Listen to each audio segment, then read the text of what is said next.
Привет. Наверняка вы задавались вопросом, как же ваши враги переносят реактор, делают вертикальные пушки и концентраторы. В этом гайде я покажу, как построить все эти вещи. Для многого, что вы увидите, понадобится дополнение Moonshot, так как оно добавляет в игру порталы. Порталы, в свою очередь, являются незаменимыми частями концентраторов и накопителей. Этот гайд будет достаточно подробный, чтобы ни у кого не было вопросов. И да, пока я буду рассказывать о той или иной вещи, на фоне будет ее ускоренное строительство. Итак, начнем. Существует два вида концентратора – линейный и треугольный. Начнем с линейного. Линейный концентратор – вещь достаточно мощная и несложная в постройке. Но на ванильных картах концентратор будет сложно построить, а вот на картах с большими базами – запросто. Как я уже говорил, концентратор вещь достаточно мощная. И неудивительно, ведь по сути в одну точку бьет не один лазер, как обычно, а сразу три. При хорошем попадании с концентратора вы можете уничтожить противника одним выстрелом, если у него, конечно, нету щитов. К слову, не обязательно делать 4 пары маленьких и больших порталов. Линейный концентратор может нормально стрелять и с 2 парами порталов. Важный момент, чтобы концентратор выстрелил хорошо, все 3 стрелочки, которые вы видите на экране, должны быть наведены именно так, иначе один из лучей лазера попадет не по противнику, а по вам. Подведем итоги. С плюсов линейный концентратор строится довольно легко. Из минусов он занимает много места и из-за большого количества порталов тратит много энергии. Итак, треугольный концентратор. Треугольный концентратор, как и линейный, достаточно мощный, но, по моему мнению, он намного практичнее и легче в строительстве, чем линейный. Треугольный концентратор может быть как лазерным, так и с любым оружием, снаряды которого не сталкиваются друг с другом. То бишь все оружие, кроме Хавильдера. Также плюс этого концентратора в том, что он не ограничен всего 3 лазерами.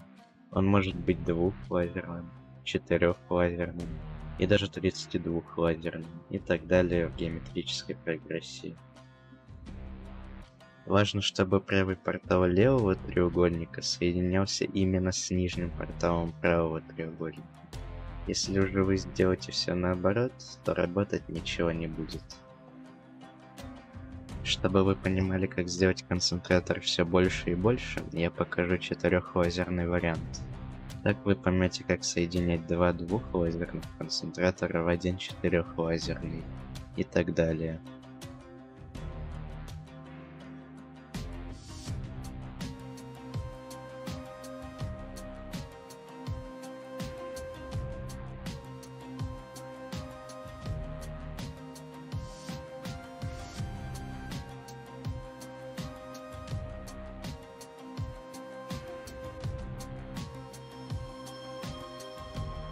Итак, накопитель. Как же он работает? Он основан на баллистике снарядов, соответственно накапливать туда можно снаряды с баллистикой. Хавильдеры по понятным причинам работать не будут. Накопитель, как и концентратор, может быстро закончить игру ваших противников. Но опять же он требует много места и энергии, потому для ванильных карт не подходит. Важно стрелять именно в верхнюю часть входного портала, иначе снаряды полетят у вас. Чтобы ваш накопитель выстрелил, нужно удалить один из 2 порталов, которые находятся под углом. Из плюсов можно отметить несложную конструкцию и высокую огневую мощь. Вертикальная пушка или Т3. Есть 2 способа ее построения – классический и портальный. Классический способ заключается в том, чтобы с помощью веревок перевернуть пушку. Если ваши враги не подозревают о вертикалках, то они могут стать грозным оружием, ведь броню на крыше обычно никто не строит. Портальный же способ легче легкого. Пушка, 2 портала и можно стрелять.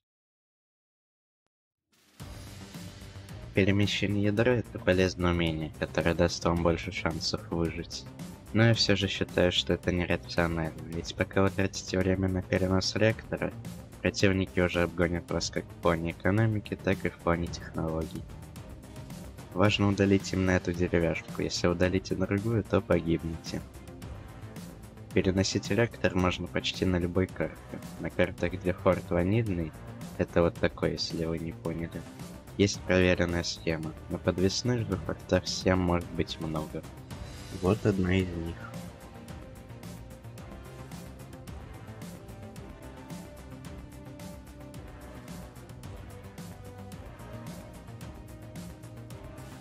Ну вот и закончился этот гайд.